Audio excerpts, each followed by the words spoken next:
Greetings everyone, this is Dr. Chandana Argauda, consultant neurologist at Sparsh Hospital, Yelahanka. So today I'll be giving you a brief overview about stroke, which is the most common condition that we come in our day-to-day practice. So stroke is a medical emergency. It can also be called as brain attack since it happens abruptly. Coming to the incidence of stroke, about 100 to 150 persons per lakh population per year. So this is rather a disease of blood vessels rather than a disease of the brain itself.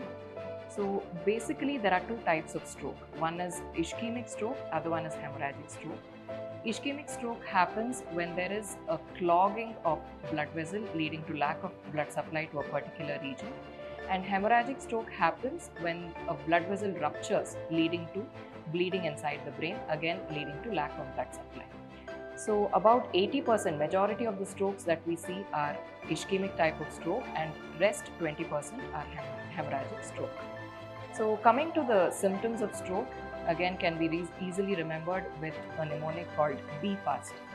B stands for loss of balance, E for vision problems, that is blurring of vision either one or both the eyes, F for facial droop, A for arm drift, that is weakness in one or both the limbs, S for speech difficulty, and T stands for time to call an ambulance. So coming to the risk factors of stroke can be divided into modifiable and non-modifiable risk factors. So the modifiable risk factors include diabetes, hypertension, obesity, smoking, etc. The non-modifiable risk factors include age, race, gender, and certain genetic factors. So when a patient of stroke comes to either the ER or OPD, the first thing we do is to evaluate the patient to look for any neurological deficits, and immediately the patient will be shifted for imaging, either CT or MRI based on the availability. So this is basically to see if it is an ischemic stroke, that if there is a clot inside the brain or if there is bleeding inside the brain tissue. So we should also be able to visualize the vessels in order to see if there is blockage in one of the major blood vessels or if there is an aneurysm leading to rupture of the blood vessel. So coming to the management, so this can be divided into acute management and preventive treatment.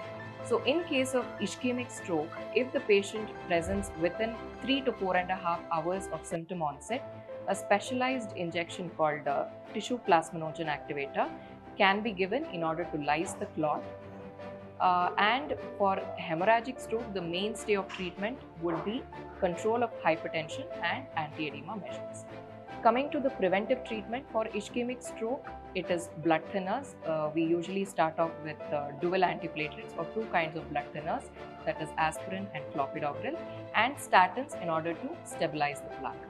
And for prevention of hemorrhagic stroke, basically it is to control hypertension and a healthy lifestyle.